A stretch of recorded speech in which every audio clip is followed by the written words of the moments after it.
The Arena, a multi-platform gaming news podcast, is brought to you by, well, of course, you. If you want to learn more about how you can support the show, go to patreon.com/thearena_podcast. Hit it! That's what I'm talking about. Wait! Okay, now, from the beginning. Hit it, boys.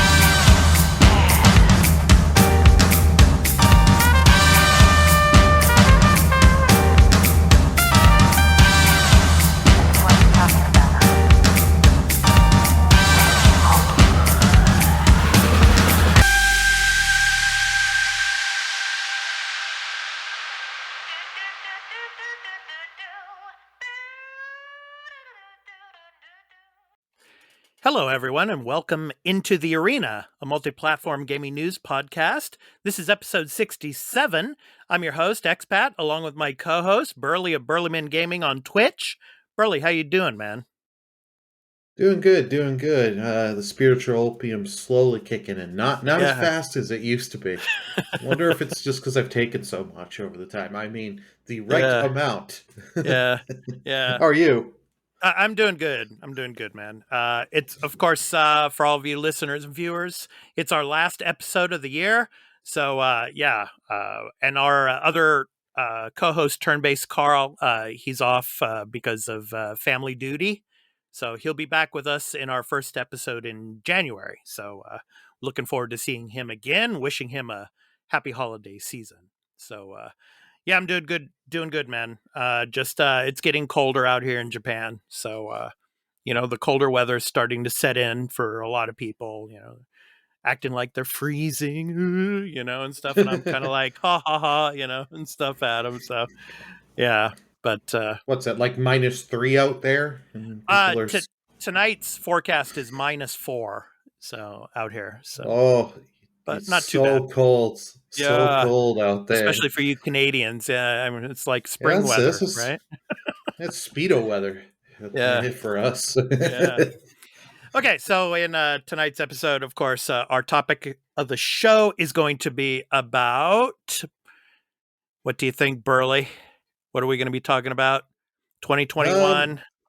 I think it's just going to be a recap of some of the gaming stories that we've had this year. That's right. We've had some interesting ones. We've had some interesting ones, this year. So we're going to be covering that in our topic of the show. But we're also going to be talking about Sam Fisher is going to be making a return. We're going to be talking about that. Mm-hmm. We're going to be talking about Keanu Reeves and the kind of minor controversy about whether he actually played Cyberpunk 2077 or not. And then, of course, we're going to be talking about the Nintendo Indie World that happened this week. But before we do that, let's go ahead and hear this brief message about where you can find the podcast.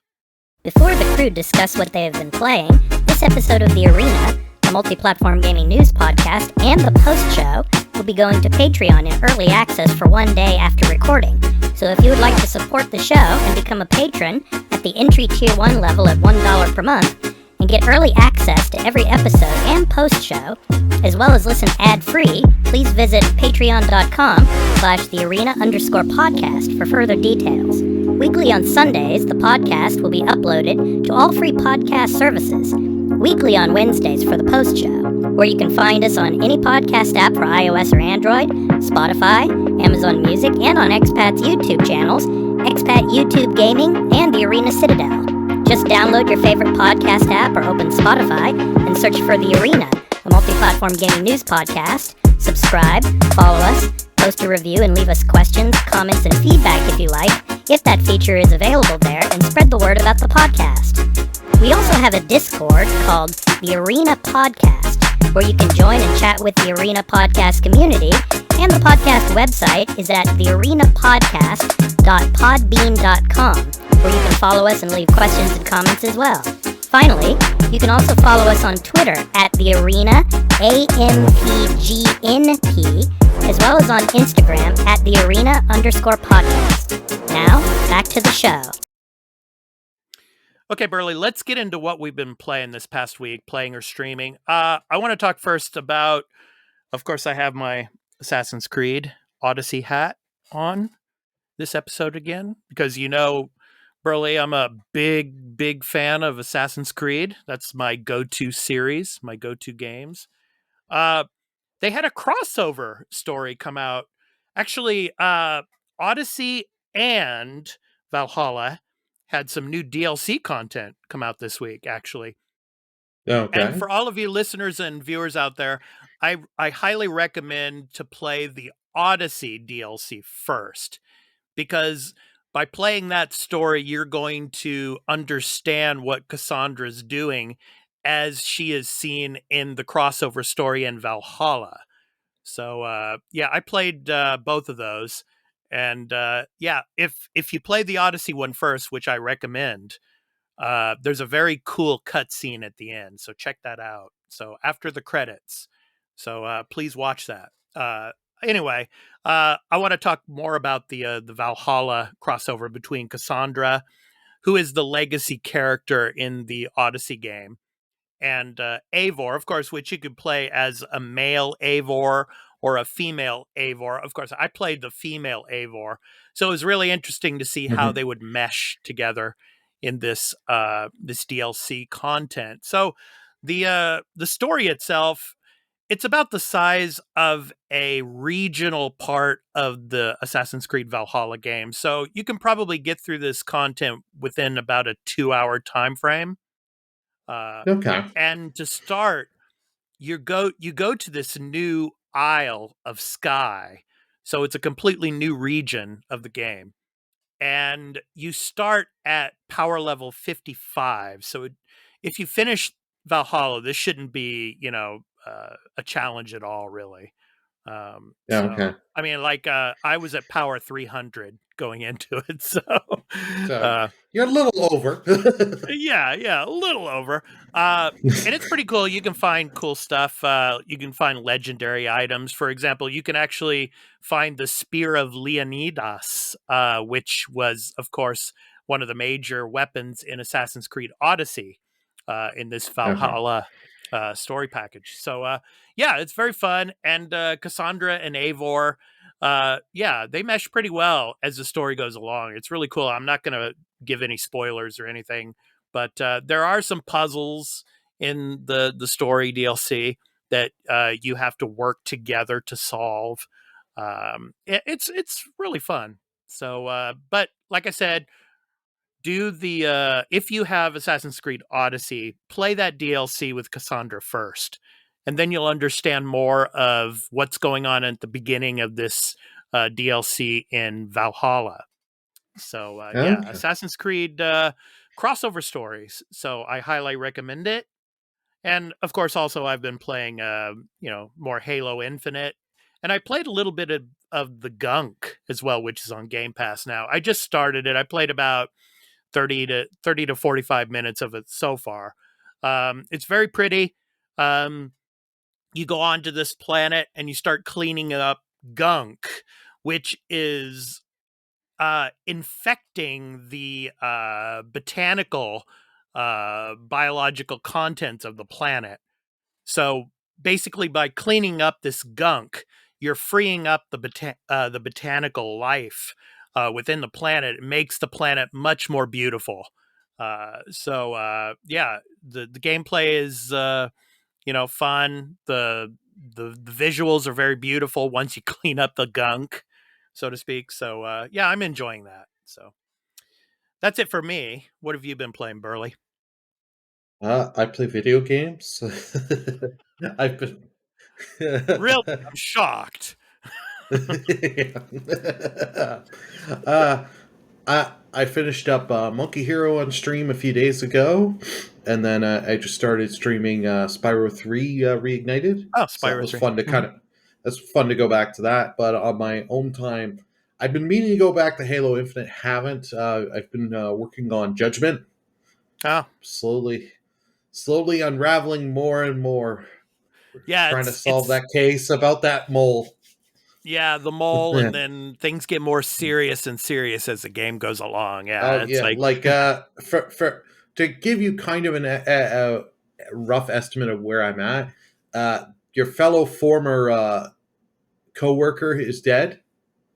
Yeah, the lawyer. he is dead. So now we're just investigating and trying to get more info to see what happened. Right. And believe me, the storyline gets bigger and bigger as it goes along. Yeah. So you're going to enjoy it. So, yeah. Okay. So that's what Burly's been playing. So let's get into our first story in the weekly news beat. So, Cyberpunk. Yeah. That was one of the big stories this year, obviously. But, it turns out that Keanu Reeves never played Cyberpunk 2077. This from Polygon.com and David Grossman. I'm going to go ahead and read the story here for you.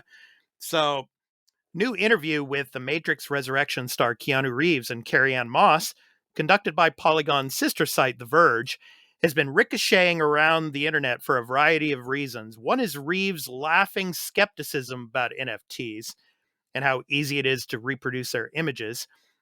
But another reason is Reeves' chemistry with Moss as they discuss tech. Of course, he the wide-eyed visionary, she the unsure skeptic. But there's another moment that caught folks' attention. Reeves' brief admission that he never played the game in which he starred, Cyberpunk 2077, which launched a year ago. First spotted on Reddit by a now deleted account, the admission directly contradicts statements made by CD Projekt Red CEO Adam Kaczynski in late 2020. During the interview, which promotes Epic Games' playable Unreal Engine 5 demo, The Matrix Awakens, which we talked about a little bit on last week's episode, the conversation turns to other games in which the two have portrayed characters. There's a brief mention of Moss's time in the Mass Effect series, and Reeves mentioned that Warner Brothers, quote, is like, where's the ball? Oh, you mean the ball you dropped 15 years ago, end quote, in response to questions about another Matrix video game.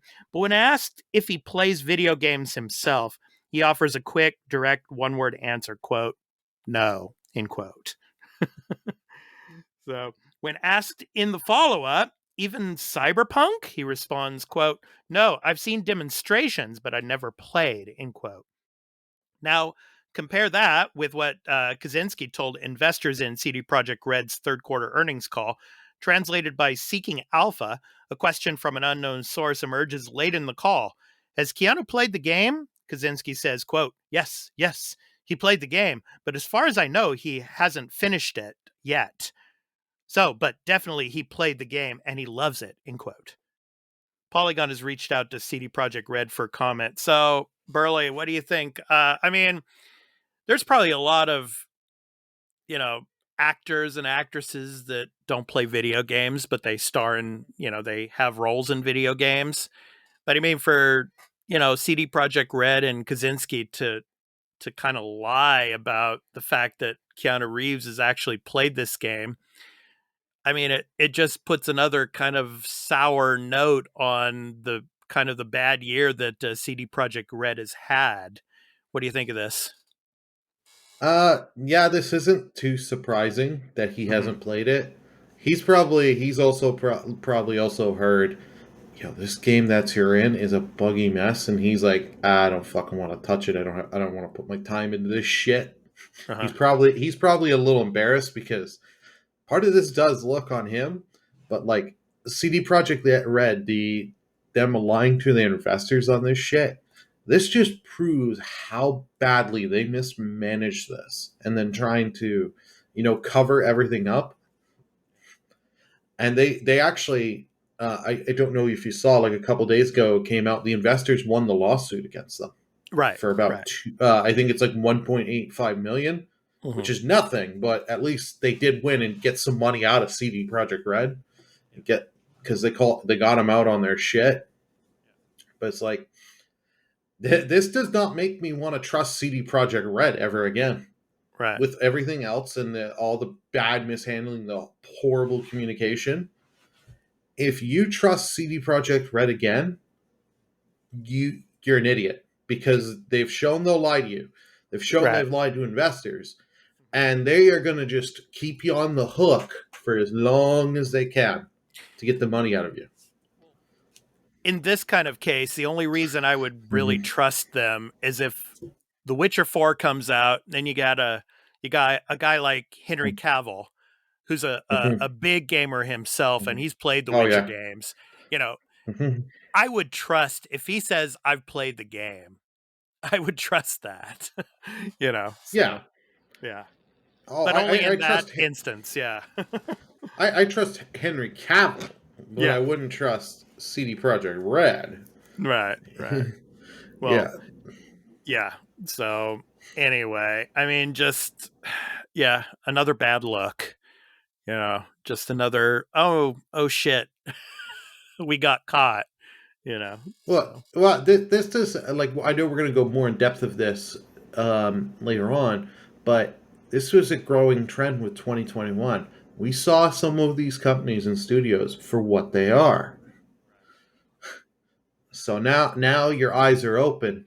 Now you can be a lot smarter and more informed on your decisions. Will most people? I doubt it.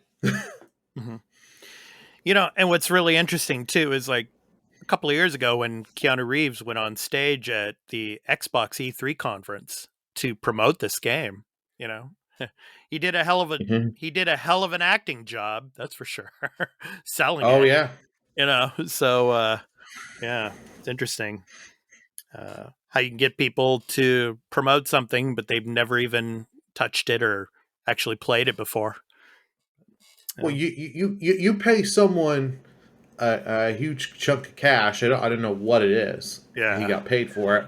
Yeah, they're gonna do it. You pay me $1 million to say that I'm in the game and this game's awesome, has all this shit. Right. I see the check and I have the agreement that I'm gonna get that money. Right. Oh, you're gonna hear a lot of nice, positive things. I'll be telling you it's gonna cure cancer for you. It's gonna do this, that. I gotta say just all kinds of shit just to pump this thing up and help sell and help me get that check. Right. Okay, let's move on to the next story. So this is from Matt Perslaw over at IGN.com. So looks like we're getting a remake of Splinter Cell. So I'll read this now. Ubisoft has announced that it has greenlit the development of a remake of its stealth classic, Tom Clancy's Splinter Cell. Announced on Ubisoft's website, the remake will be developed by lead studio Ubisoft Toronto. There you go, Burly. Ubisoft Toronto, the developers of Splinter Cell Blacklist. It will be built from the ground up using the Snowdrop engine, which is the tech being used for the Division games, the upcoming Avatar Frontiers of Pandora game, Burly. and Ubisoft, and Ubisoft's as yet untitled Star Wars game. So it goes on to say here, in an interview posted to the Ubisoft website, producer Matt West said, quote, I think it kind of has to be a remake as opposed to a remaster. Although we're still in the very earliest stages of development, what we're trying to do is make sure the spirit of the early games remains intact in all of the ways that gave early Splinter Cells its identity, end quote. Part of keeping that remake true to the series' identity is that it will be a linear game and not open world, akin to many other Ubisoft games. As for the gameplay that happens within those linear levels, the emphasis is once again on stealth and not action. So it goes on to say that it looks like some of the people that actually worked on some of the Splinter Cell games are actually coming back for this remake, as well as new faces as well. And at the end, it says, while this is the first true Splinter Cell game for many years, Ubisoft also last year announced that a Splinter Cell VR game is in development. So with 2 Splinter Cell games in active production, it means Sam Fisher's curse of being relegated to a guest star in every other Tom Clancy game from Ghost Recon to Rainbow Six seems to be finally over. So, Burly, what do you think of this? Is this something you would be interested in playing? And, I mean, what do you think of this being similar to the other Splinter Cell games, being more linear rather than open world? I think it being more linear fits better. Like, I haven't played a lot of these Splinter Cell games, so I'll be honest. I think I played the first 2 way back when, because they were like early 2000 games. like on the Xbox and all that. So it's been a long time since I played them. Yeah. So I kind of think these will be kind of like the Resident Evil remakes that we got the last couple of years with Resident Evil 2 remake and Resident Evil 3 remake, where it'll keep it similar, keep the spirit, but change a few things to kind of modernize it a little bit, but still keep it like they were originally, and just fix some small little things here and there. I'm very interested in this, and if it comes out well, I will definitely play it, because I'd like to see this go good. And hey, like, let's go back through the catalog, because I know some of them, like I think it's the third game it might be of Splinter Cell is like really people really want that one. Mm-hmm. I might be remiss remembering if it's 2 or 3 have really wanted a remake for that. So if this goes well, we can get them. Yeah, I'm happy they're keeping the stealthy elements of the game as well. Yeah. Of course, being an Assassin's Creed guy, especially from the early Assassin's Creeds as well, for the stealth element portions of the game. I'm happy that they're going to keep that. But it'll be interesting to see how much of the Division we're going to get put into this. So, yeah. I don't know. We'll see. But yeah, exciting. Nonetheless, to see Sam Fisher return in a Splinter Cell remake. So we're looking forward to that. We have no idea when it's coming, though. This ain't coming for a while. And Ubisoft, Toronto's not too far from me. Please take your time. Seriously, please take all the time you need. Right. Do not rush this out. Like, they just did. They were one of the teams that worked on Far Cry 6. And they did work on Watchdog Legion, so I know they have been busy. So, yeah, well, whenever it comes, we'll be excited for it. So, next up, Burly. So, Burly, you are the Nintendo expert here on the podcast. I'm gonna just say it right now. So, we're going to get into, of course, we had a stealth drop Nintendo Indie World this past week. So, we're going to talk about some of the biggest announcements. Okay, so like the 10 biggest announcements. This comes from Polygon.com and Michael McWhorter. So I'm going to go ahead and read off some of the titles here, and we'll comment just briefly on them. So the first one of these big announcements, and Burly, I think you are actually crowdfunding this one. Sea of Stars was one of the big ones. So a prequel to side-scrolling action game The Messenger. Sea of Stars is an isometric role-playing game with a similarly retro vibe. It's a classic 16-bit style RPG with turn-based combat. There you go, Carl.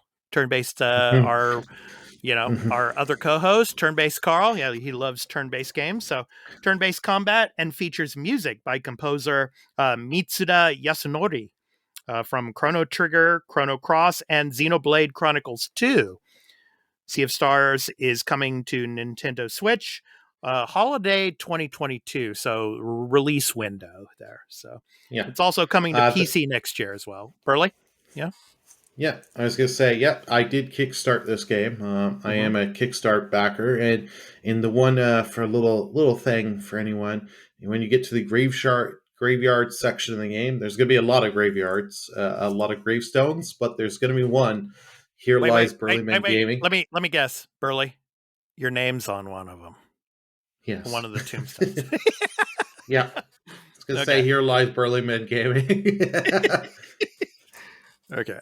Awesome. That's awesome, man. So yeah, no, I've played the demo of this game last year, and it was I really enjoyed it. Like, I know Carl's going to get a really enjoy this. Like, it does do stuff like with Chrono Trigger with the active combat of if you time your hits and stuff. So that stuff I'm really looking forward to.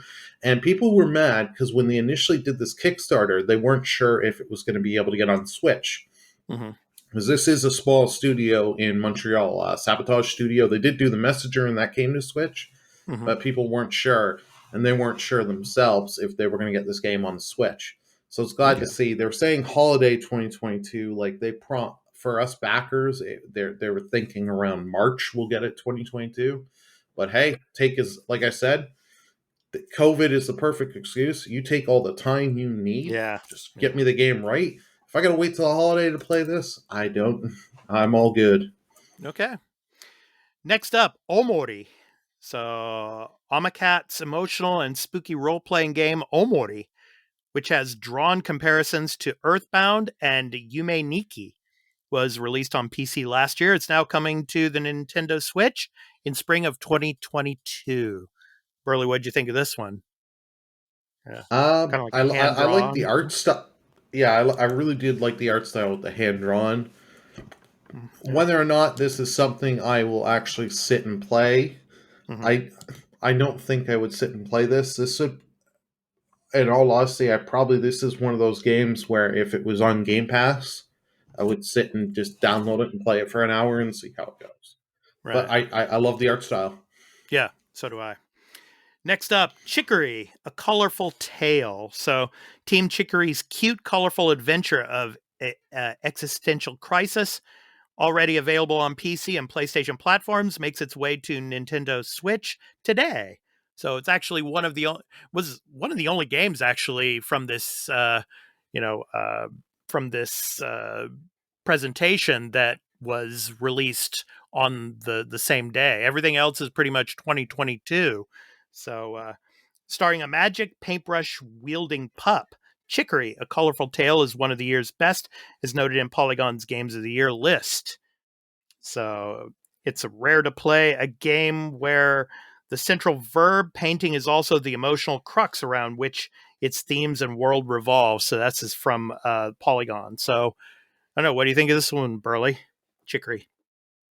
I like the art style. I like the faces, and I love it because you see in part of the trailer, you see the dog goes up to the one thing to grab something, and it says, "You got some trash." Right. Yeah, this is something I may actually check out eventually. I'll probably wait for one of those Nintendo's sales, or just use my coins, or wait for an indie sale on PlayStation and pick it up. Right. Next up, Inling, Extinction is Forever. Now, this was the one I was the most interested in here. So, destined to be a heartbreaking adventure, Inling, Extinction is Forever casts players in the role of a mother fox who must guide her 3 cubs to safety in a world ravaged by human-induced climate change. There you go. Yep. So a real world issue type of game. There you go, Burly. Won't be getting Game of the Year nods next year. I'm calling it right now. So Inling promises for Game of the Year award goes to exactly. Inling promises stealth, survival, and perilous adventure when it comes to Switch in spring 2022. So yeah, I love the art style on this too, and my heart kind of stopped when in the trailer you see the fox getting caught in the like a bear trap or something like that. Yeah. But yeah. And from what I've heard, from what they say about this game too, it's like the cubs or whatever, all 3 of them could survive or none of them could survive. So it's basically up to you. So yeah. You know that game is going to make you want to restart every fucking time you lose a pup. Like that's one of those games, because I'm going to be like, not just because like trophy completion or something, because I want to see the ending where all 3 make it with you. Yeah. So part of me is like, I don't want to play this game because of its theme, but then again, it makes me want to play it, to get those 3 cubs to the end of the game. So, all right. Next up, Ollie World.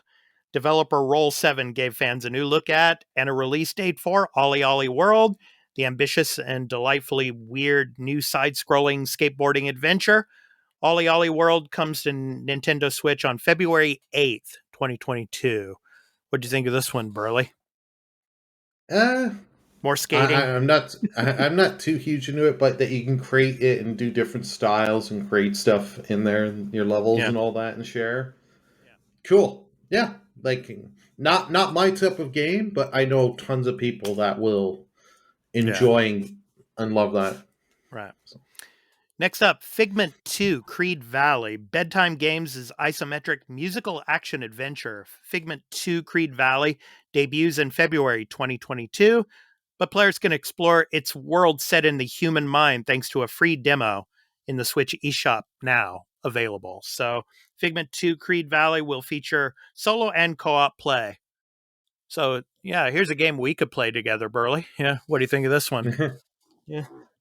This one did not look bad. I like the co-op. That'll be interesting. I gotta sit down and download the demo.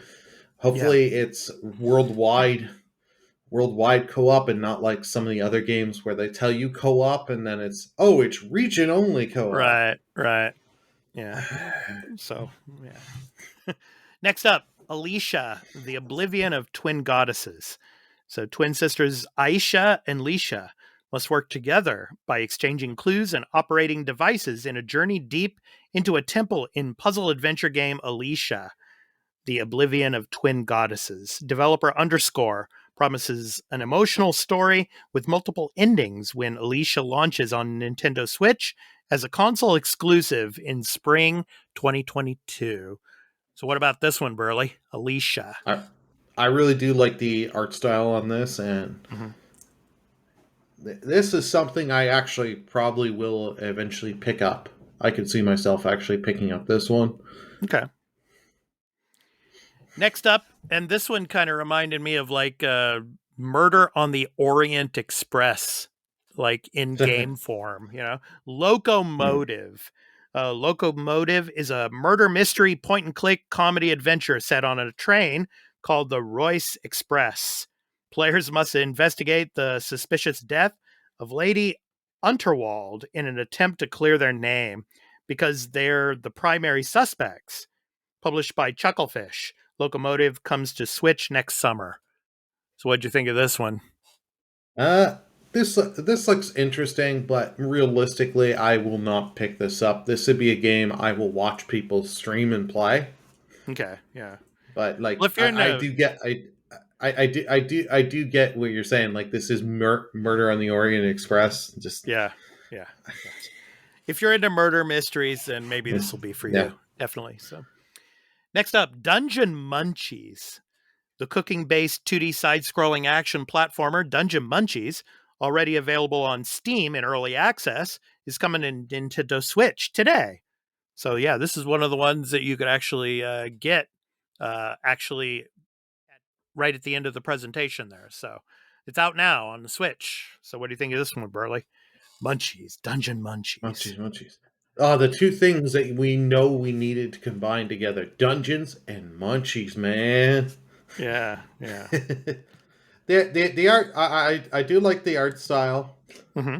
This is something I'll check out. Whether this is not something I'm going to check out, try right away. Mm-hmm. Come on, this is something I'd wait Steam sale, get it cheap, or a Humble Bundle and pick up. And try. This comes from Chinese developers too, I think so. Yeah. Okay. And finally on the list is After Love EP. So this manga-inspired visual novel / rhythm game of love, music, and friendship set in Jakarta, Indonesia, is coming to Nintendo Switch next summer. So developed by the creative director of Coffee Talk and What Comes After. After Love EP is part mixtape and part narrative adventure. So, yeah, another manga-inspired visual novel, Burly. So what do you think? Yeah. Art style is pretty cool, for a visual novel. The art style's cool and all that, but visual novel game, not my cup of tea. Yeah, and it's kind of like a rhythm game as well, so a lot of musical elements to it. So, which I like. I don't mind a musical style game and the rhythm stuff. I suck at that, but I do. I can respect that. Yeah. But it seems like the story is going to be very emotional as well too. So. Oh yeah, with the guy where his girlfriend cheats, he finds out his girlfriend admits to cheating on him. So Yeah. does this mean he's either going to go to jail for setting her stuff on fire? Just run away from her and don't deal with her. There you go. End of story. There's Burly's fictional take on this game. Okay. Or go find her sister or her best friend and let nature take its course. Right. So those were the 10 biggest announcements of the Nintendo Indie World. So a couple of these games are now available, and but most are coming out in 2022. So we'll be looking forward to talking about them more. So, all right, Burly, it's time for the topic of the show. So we've talked about a lot of these. The topic of the show, which is 2021, basically. So, we talked about a lot of these stories during the year. Some of the biggest stories of the year. So, I'm going to start by, of course, we got to talk about delays. I mean, because that was one of the big stories of the year. Delay after delay after delay after delay. COVID, of course, was one of the biggest reasons why. But I think for me, the biggest game that was delayed out of 2021 and into 2022 was Horizon Forbidden West. I think for me, I agree with you on that. Yeah, I mean, there were a lot of games that got delayed into 2022. Of course, Dying Light 2, and both those games, which is ironic, are falling in February, so of next year. But Horizon, I really thought it was going to make it this year, but it just didn't. I don't know. What do you think? I mean, we had a slew of delays, and it was one of the big stories of the year. What do you think? Oh, yeah, we all should have seen it coming. Horizon, it sucked at first, but then it's like, you know what? Now they've been posting. A couple of days ago, they released more screenshots and stuff, and that game just looks gorgeous. And it's like, take all the time. Like, even if you can't get it ready by February, and you need 2 to 3 more months to polish, take as much time. Like, I'm never a guy that gets mad that they take longer time. Yeah, it sucks when it comes close and they delay it, but hey, you know what? If it gives them more time, gives them an opportunity to get that launch right, and I don't need to download a 70 gig fucking patch to get the game what I was promised 2 months after I bought it, all good in my part. Yeah, and then there were some other games too that were delayed. Not for COVID reasons so much, but for the fact that there were internal problems within the company. I mean, we're going to be talking about Activision Blizzard as well. And of course, Diablo 4 could have possibly come out this year, but because of internal strife and the problems with, the discrimination and everything going on there, I'm sure that was one of the big reasons why Diablo 4 has been, delayed, so to speak. And people leaving Blizzard and jumping out of that project. Right. Yeah. So having to hire new people to come in, it's obviously, difficult situation. So anyway, of course, delays were a big part of 2021, as were, of course, being able to get a PS5 or an Xbox Series X. This whole year, it's been really, really difficult for a lot of people to get a console. So, the bot issue, people having to deal with that, distributors having to deal with that crap. That was a major story this year, of course. Well, it wasn't just even the consoles. Just PC parts in general were hard to get this year. Right, and chips. You had people buying them up, and they're not making as many chips. And It's like I see it from the gaming side and all that, but I also work in IT, and like we had to constantly tell customers, if you're thinking of getting people and getting new computers, order ahead, because the lead times on sometimes getting computers is like 4 months. And we told them, like, you want that brand new shit, order ahead. Be smart. Yeah. Or you're not going to get it.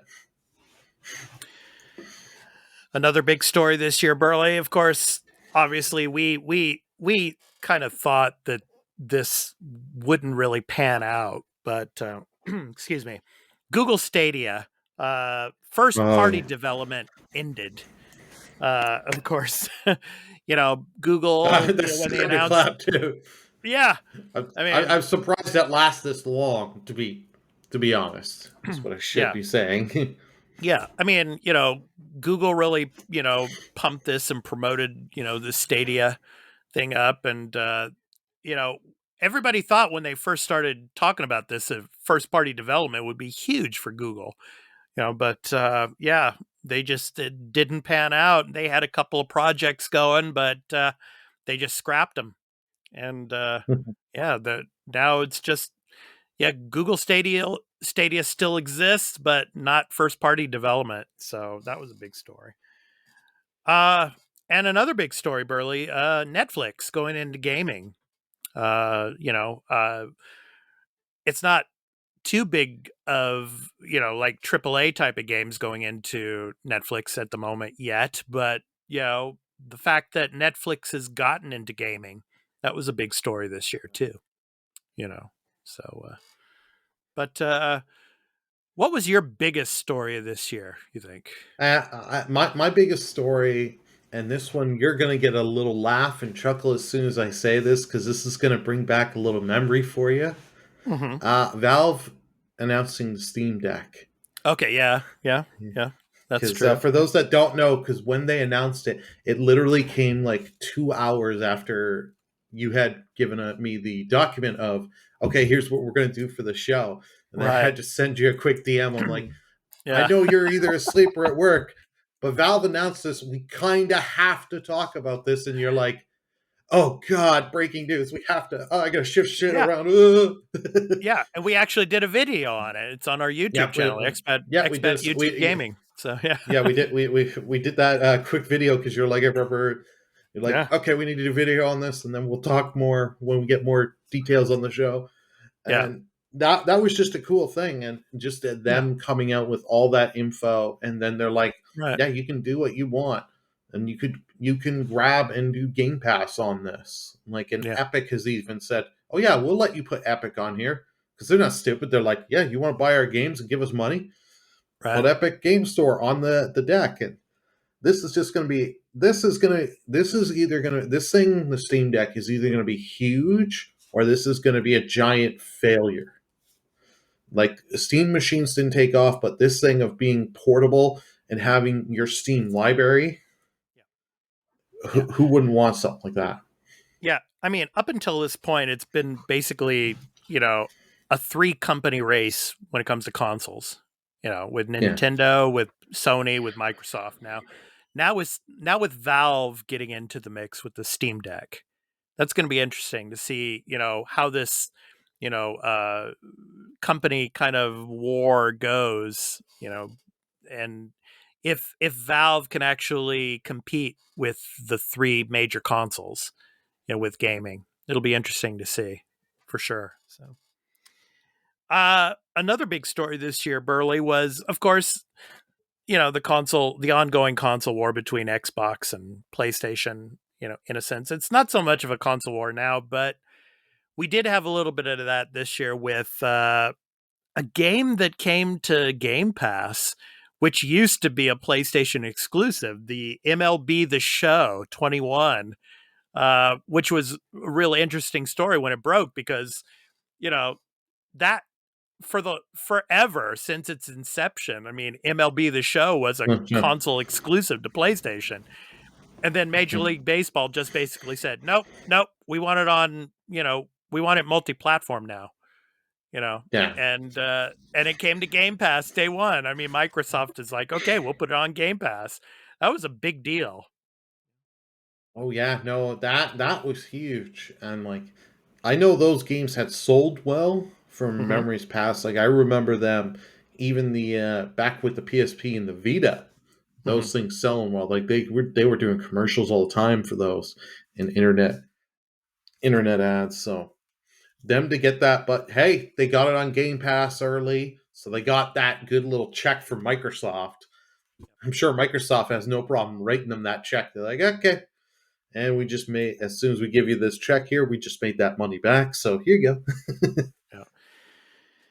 And for me personally, I think the biggest news story of the year, this is just me personally, but Microsoft buying Bethesda and getting all of those Bethesda titles onto Game Pass and just moving forward with Bethesda Studios as a part of the Microsoft family now. I mean, it was huge for Xbox. It was huge for Game Pass. Oh, yeah. It sent, I mean, shockwaves through the industry when it happened, you know.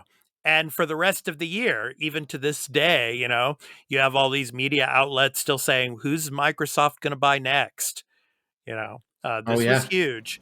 You know, and now with the next Elder Scrolls game going to be exclusive to Xbox, and you know, Starfield hopefully coming at the end of next year going to be exclusive to Xbox, and some of the games we talked about last week when they were announced at the Game Awards and some of the trailers shown, in particular, of course, you know, Hellblade 2, which used to be multi-platform, that's now going to be exclusive, probably, most likely. I'd imagine. Yes. Yeah. So coming to Game Pass day one. I mean, Bethesda joining Xbox was huge. Oh, yeah. What do you think, man? Yeah. Oh, that was one of the biggest gaming moments, just because Microsoft spent a ton, and then just showing, and then not too long after, a majority of Bethesda games all straight to Game Pass. Yep. So if you had Game Pass, that just brought up Game Pass's value up by a huge amount. And then they're like, "Yep, Starfield day one Game Pass." Right. Like that was one. Just in general, Microsoft's handling of Game Pass this year, yeah, phenomenal. Yes. You couldn't have done. Well, you could, but like. That was just an amazing job, and to show people, it got me into the whole Game Pass ecosystem, because it's now like, okay, why am I spending like $90 on Psychonauts 2? Not to say that the game is not worth the full price, but it was nice to just be able to play it. I paid for Game Pass. I can just play and sit and go through, and it was nice. Right. And it was the final straw in getting Sony to, you know, to get up and say, hey, we really need to have an equivalent or something similar to Game Pass. So of course it, you know, with this Spartacus announcement, you know, Sony was like, okay, we really have to act now. So yeah, but yeah, hats off to Xbox and Microsoft for getting Bethesda, and hats off to Bethesda for you know, for coming on board and joining the Microsoft family, and they're going to have some amazing stuff moving forward. So yeah, it was a big story this year. Also, Burly, of course, you know, the reckoning within the industry and the stuff going on with Activision Blizzard. What do you think? That story went on all year long. Yeah. And it needs to keep going. This is shining light, because we had stuff in, I think it was 2020 with Ubisoft, the sexual assaults and stuff like sexual misconduct, stuff like that last year. We need more lights on this, and we need more showing. And that this coming out, and like both Sony and Microsoft called them out a little, but they haven't done enough, in my opinion. Like, if Sony and Microsoft came out and said, okay, you guys have 2 weeks to for the last 2 weeks of the year, you have to buy your Activision Blizzard games and download them. After that, we're done, because they're not really going to get rid of Bobby. They're not going to willing to do that. Like, I would love for them to do it, but they won't, because it's so much fucking money those games make and sell. Yeah. So Sony and Microsoft don't want to lose that money. But like, just all the stuff coming out, and then like recently, a few weeks ago, they just Activision, I think it was of the Sledgehammer studio, one of the Call of Duty studios. They let go a bunch of people, which is Just sad now that after all this, they're still they don't get it. They've hired the union busting firm trying to get people not to talk and say shut your mouth, and then Bobby Kotick just doing all this shitty shit he's done and shady shit and protecting people and promoting people. It's like I'm hoping this company just keeps tanking and tanking and tanking. Yeah. The investors will get rid of him. It's going to take a long ass time, unfortunately, because as soon as that stock and stuff keeps going down, and more and more people are like, we're not going to buy stuff from them, they're eventually going to get rid of them because it's too damaged. But and as we talked about the past couple of weeks, as we talked about our predictions for 2022, I think unionization is going to really take off in the gaming industry. In 2022.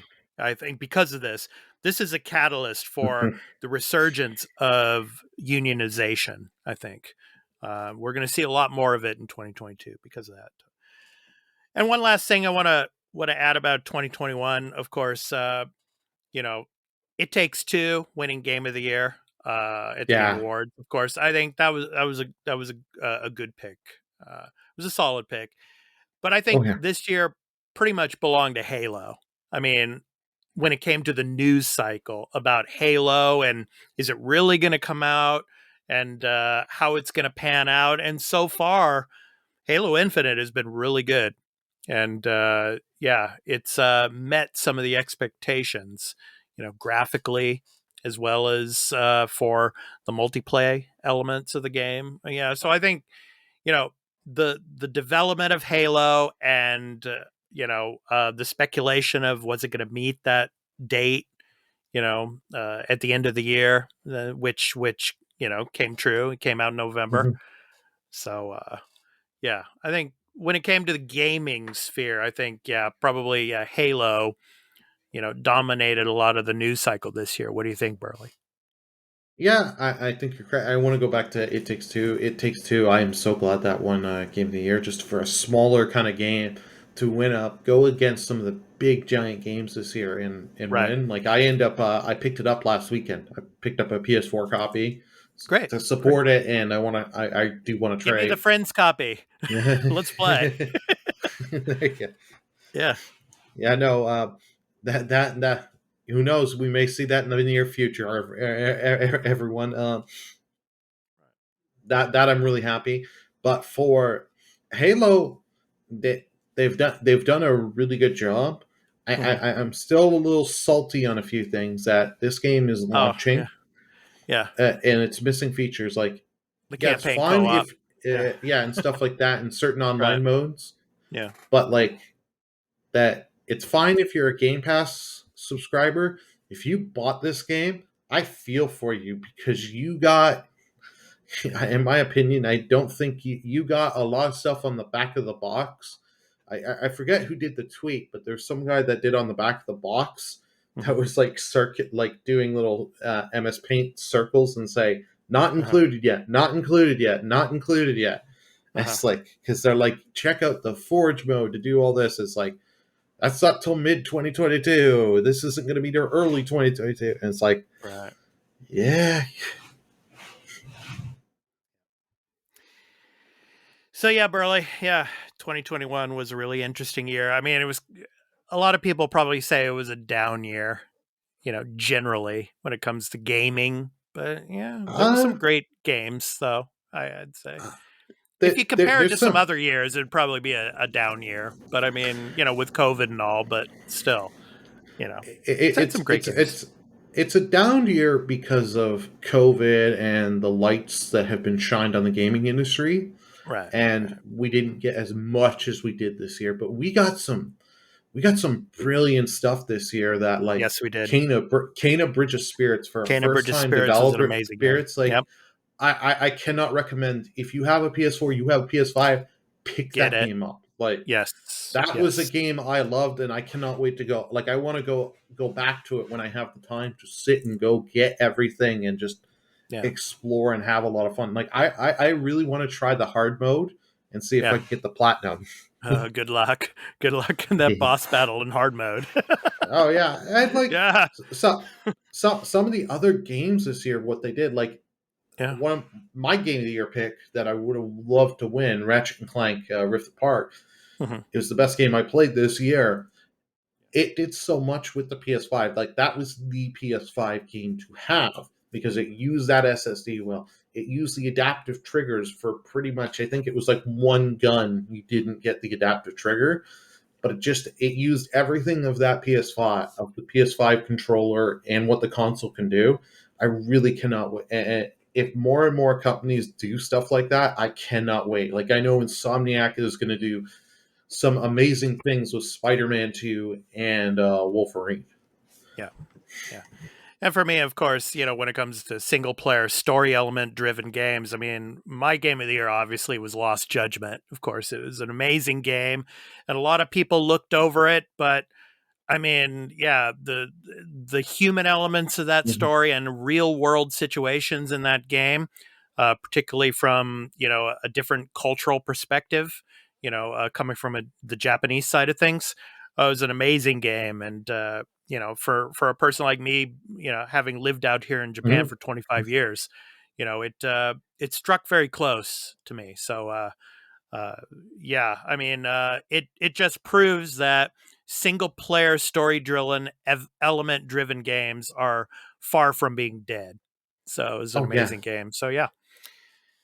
All right. So 2021 Burly was, it was a lot of interesting stories this year for sure. So it's time to move on now. So let's go ahead and talk about our new game releases for the week of December 20th through the rest of the year, actually, because this is our last episode for this year. So, it's in the link below. You'll see for releases.com for December. So I'm going to go ahead and give Burly my pick of the week.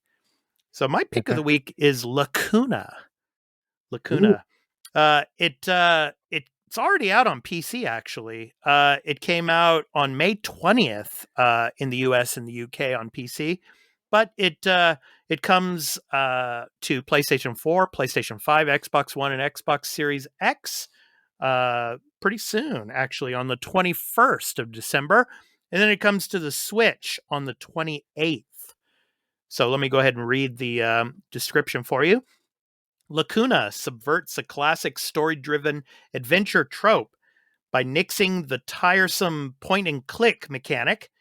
Gone are the days of pixel hunting and other intrusive mechanics that interrupt the flow of the game. Other improvements on the genre include conversational choices that drive the story, narrative-based puzzles, interactive extras, various distinct endings, and a detective saga that is sure to stay with players long after completion. This game kind of reminds me of Thimbleweed Park. I don't know if you ever played that. It's kind of like a Mulder and Scully type detective game that was actually on Game Pass a little while back.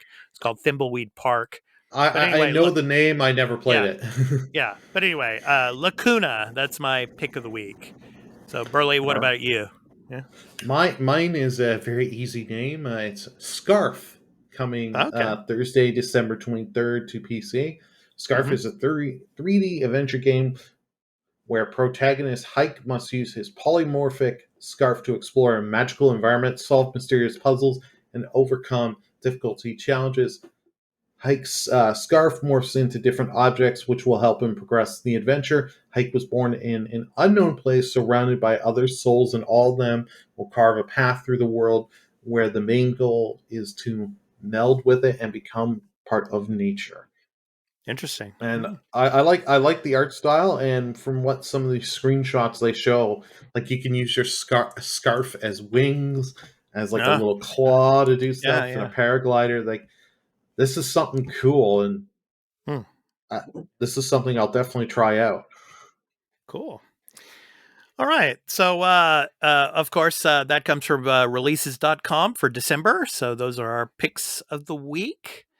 So now, Burly, of course, our other co-host, Turn-Based Carl, he's off this week, and he usually does the Game Pass Passageway games. So it falls on you this week, Burly. You could take over the mantle this week for the Game Pass passageway. And of course, for the rest of December, what are we going to be getting on Game Pass, and what games are going to be leaving at the end of the month? So they just stealth dropped a bunch of games. Mortal Kombat 11. So that's now out on cloud, console, and PC. I believe it's just the base edition of Mortal Kombat 11. It's not the ultimate, so you don't get any of the DLC. But hey, some Mortal Kombat for you, so you can try that out. Be interested to try how that is. I haven't played a Mortal Kombat game in years, so it'd be nice to try it out without having to drop a lot. We got Firewatch. It's a single-player first-person mystery set in Wyoming's wilderness, where your only emotional lifeline is the person on the other end of the handheld radio, coming to cloud, console, and PC. Yeah, that was a big one. That was a big game a couple of years ago. Yeah. Okay. Yeah, I remember the name, but I just... Right. It's not... Yeah. Can't picture it until I see it. The next one is Lake. It's 1986. Meredith Weiss takes a break from her career in the big city to deliver mail in her hometown. How she will experience 2 weeks in beautiful Providence Oaks with its iconic lake and quirky community. And what will she do next? It's up to you. Interesting. Cloud, console, and PC. It's up to you, Expat. You got to figure out her life. Got to figure it out, man. Yeah. Yep. Another single-player, story-driven narrative game. I'm up for that, man. Definitely. So. Yeah. And to keep with because my dad likes to call the new variant a Transformer, we got Transformers Battlegrounds. Nice. With the Earth under invasion and Megatron, the leader Decepticons, close to capturing the Allspark, Bumblebee and the Autobots, and new commander to help restore peace to the universe and you. Right. So coming to cloud, console, and PC. So okay. What games are going to be leaving on December 31st, Burly, for Game Pass? So there's going to be some games leaving. Yeah. Yeah, we got a few games leaving. I know some of this will make a few of you sad. First one, Pro Evolution Soccer 2021 for both cloud and console. Yeah, but it doesn't surprise me.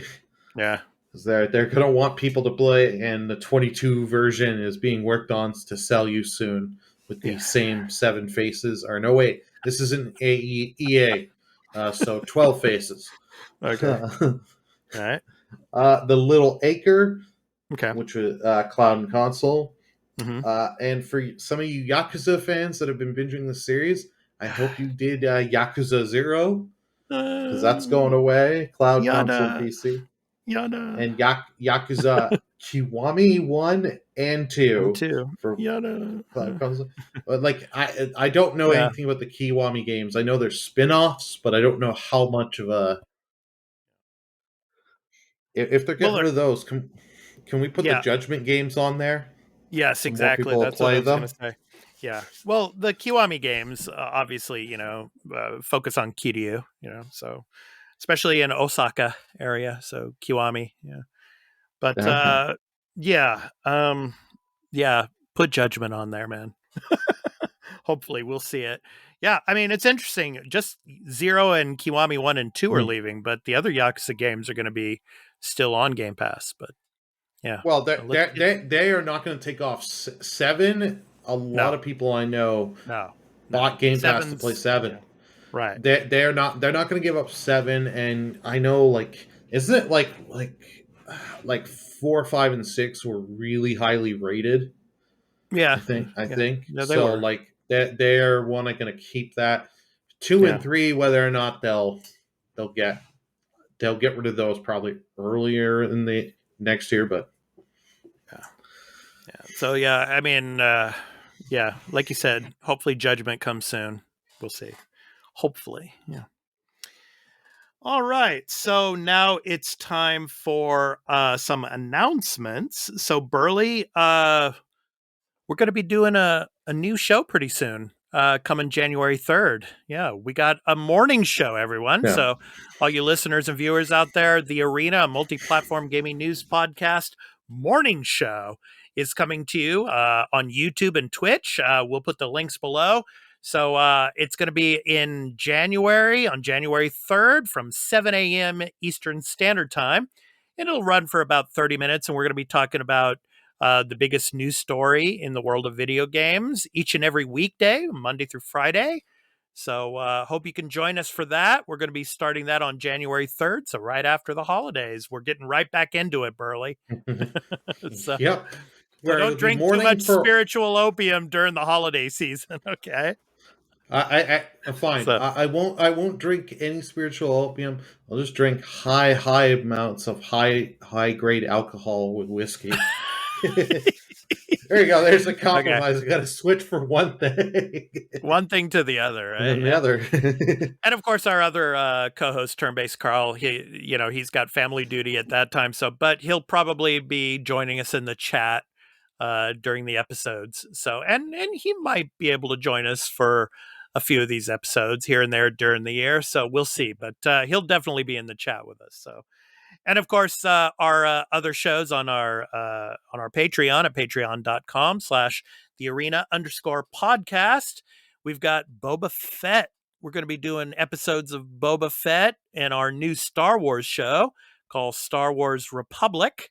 We're going to be doing that from the time that Boba Fett debuts at the end of December. Coming up pretty soon, Burly. So we're going to be doing that. And of course, we got Hawkeye episode 5, our discussion. We're going to be recording right after this episode, as well as next week we'll be doing the finale, Hawkeye season finale episode as well. So yeah, we got a lot on the docket, Burly, coming up. And not to mention, it most likely be in 2022. We will be going over Witcher season 2. That's we will right. Have some people, some other people that besides me, you, and Carl. Yes. Just say it at that. That's right. That's right. And we'll also be doing our discussion of the Matrix Resurrections. Matrix Resurrections. We'll be doing a video on that as well. So and maybe we'll do a Spider-Man video. I don't know, because I don't know if you listeners and viewers know, out here in Japan, Spider-Man No Way Home does not come out until January 7th. So I have to wait like 3 weeks to see it out here. So please, no spoilers. No spoilers, please. So, yeah. So we might do a video on that. We'll see. But definitely Matrix. And we're definitely going to be doing Boba Fett, as well as The Witcher season 2 as well. So stay tuned for that. So last thing I want to say, Burly, it's been a pleasure doing the show with you this year, and with Carl, as I said to him last week. And I want to thank you so much for coming on and becoming a co-host with me this year. Really enjoyed having you on, and looking forward to doing the morning show and all the stuff in 2022 with you, man. Thank you so much for being a part of this with me. No problem. I happy to be here. I was really appreciative that you kept bringing me back as a guest. First of all, back in those days, and then just you're like, "Hey, you want to help do this with me?" And I'm like, "Okay."